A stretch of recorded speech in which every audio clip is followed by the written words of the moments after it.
नमस्ते मेरे प्यारे किसान भाइयों, मैं ओम देशमुख और आप सबका स्वागत करता हूँ आपके अपने यूट्यूब चैनल एडवांस फार्मिंग में।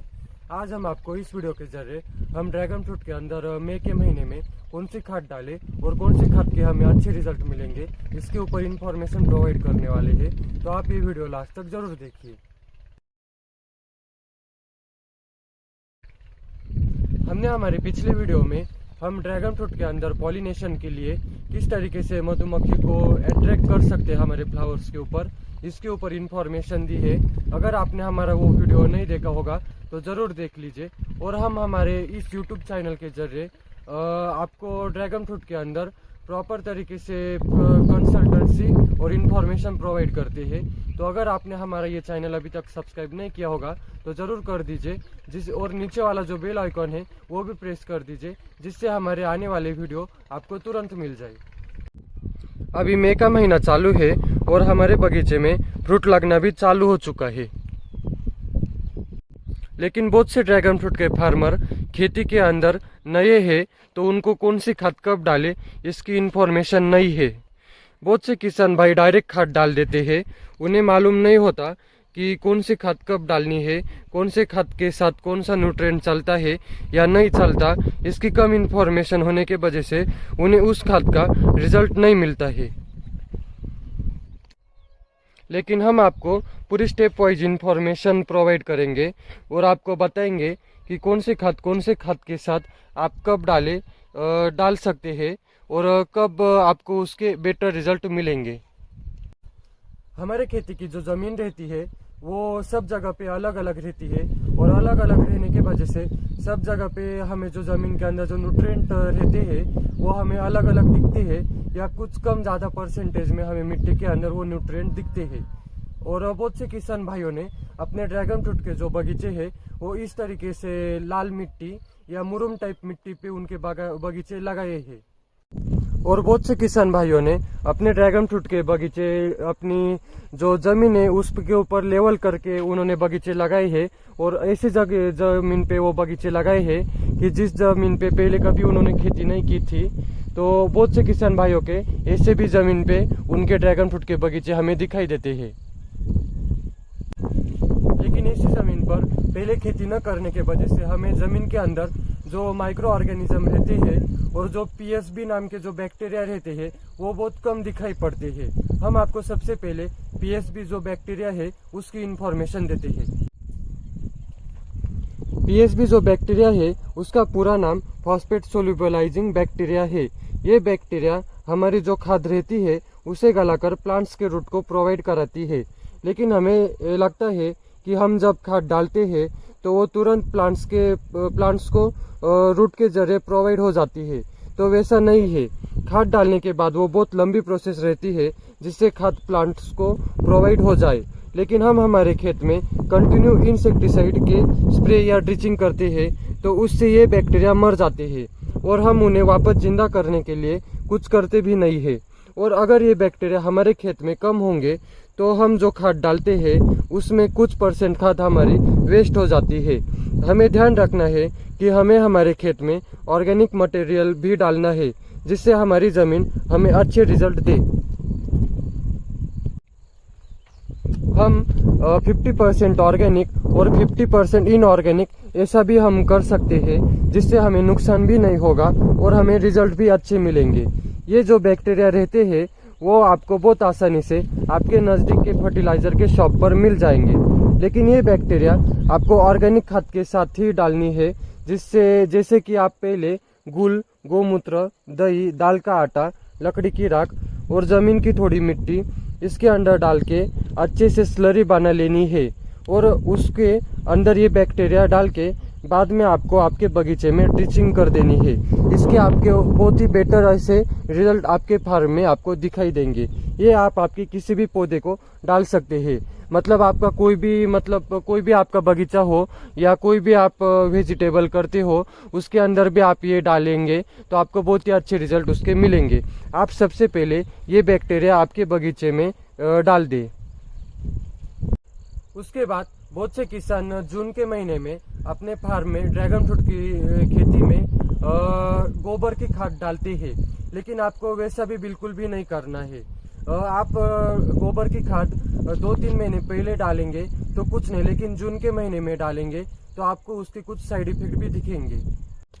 गोबर की खाद के अंदर बहुत ज़्यादा परसेंटेज में नाइट्रोजन रहता है, तो आप जून के महीने में अपने ड्रैगन फ्रूट के बगीचे में ये खाद बिल्कुल भी मत डालिए। आप जून के महीने में आपके बगीचे में पोल्ट्री की जो वेस्ट रहती है वो आप डाल सकते हैं।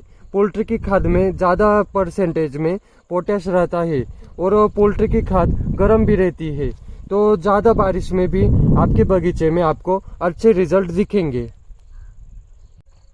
बहुत से लोग अपने ड्रैगन फ्रूट के बगीचे में जून के महीने में बहुत ज़्यादा परसेंटेज में नाइट्रोजन का इस्तेमाल करते हैं, लेकिन ज़्यादा नाइट्रोजन होने की वजह से हमारे फार्म में शूट निकलकर वो तेज़ी से बढ़ते हैं और हमें उसका असर हमारे फ्रूट के क्वांटिटी के ऊपर दिखता है। तो आप ज़्यादा परसेंटेज में जून के महीने में नाइट्रोजन बिल्कुल भी मत यूज करिए। हम हमारे इस वीडियो में सिर्फ सॉलिड फर्टिलाइज़र का इंफॉर्मेशन देने वाले हैं, आप कौन सा बेसल डोज आपके बगीचे में डाल सकते हैं।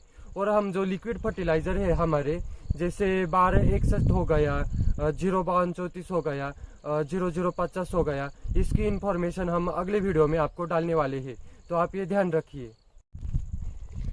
हमारे प्लांट्स को जो खाद लगती है उसमें 3 पार्ट रहते हैं। उसमें फर्स्ट हमें NPK यानी नत्र स्फुरद पालस मतलब नाइट्रोजन, फास्फोरस और पोटेशियम, इसकी प्लांट्स को सबसे ज़्यादा ज़रूरत रहती है। उसके बाद हमारे सेकेंडरी न्यूट्रिएंट आते हैं। सेकेंडरी में हमारे मैग्नीशियम, सल्फर और कैल्शियम रहते हैं। इसकी हमें NPK से थोड़ी कम प्लांट्स को ज़रूरत रहती है।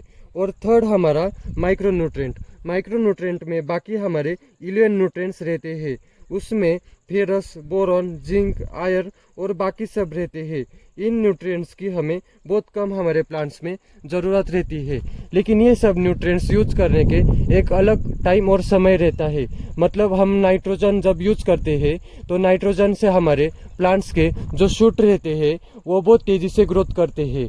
जो पोटेशियम रहता है उससे हमारे प्लांट्स के जो फ्रूट रहते हैं उसकी साइज और वेट बढ़ जाता है।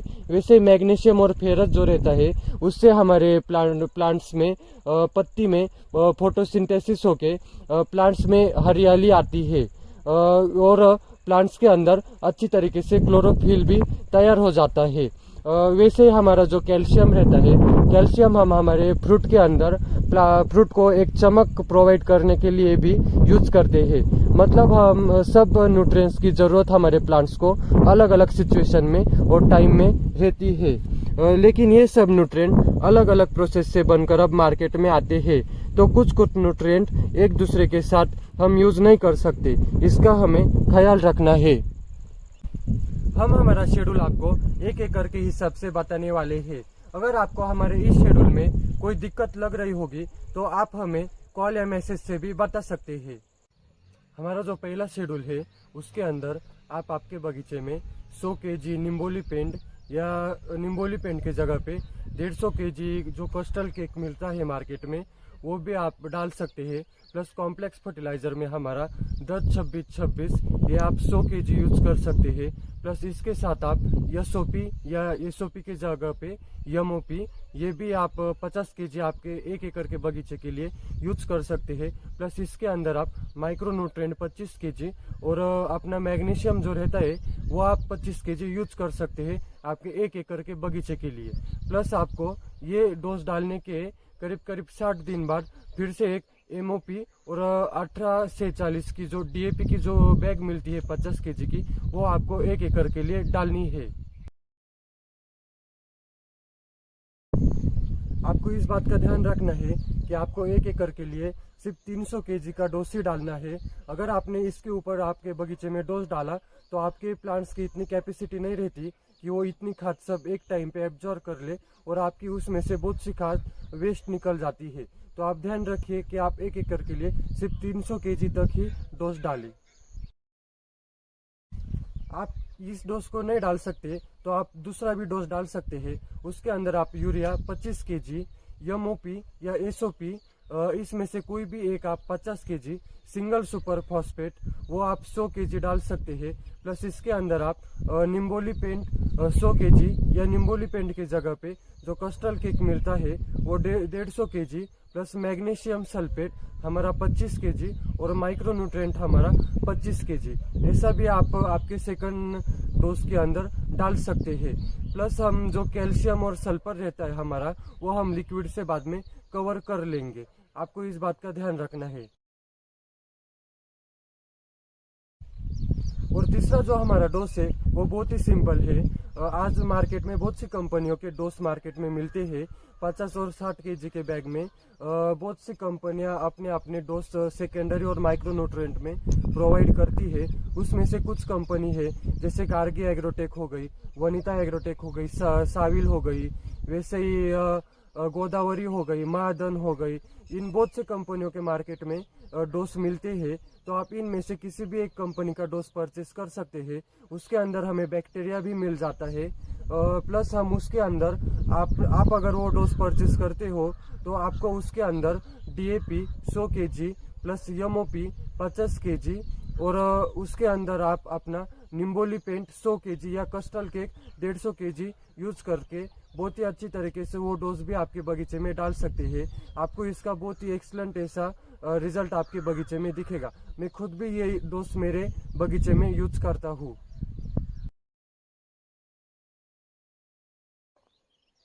आप इन तीनों डोज में से कौन सा भी डोज आपके बगीचे में मई और जून के महीने में डाल सकते हैं। प्लस हम आगे भी आपको प्रॉपर तरीके से इंफॉर्मेशन देंगे। प्लस हम अगले वीडियो में आपको लिक्विड फर्टिलाइजर की भी इंफॉर्मेशन देंगे कि आप कौन से फर्टिलाइजर, कौन से लिक्विड फर्टिलाइजर के साथ कौन सी फर्टिलाइजर, कौन सी खाद छोड़े, इसके ऊपर भी हम आपको इंफॉर्मेशन देंगे।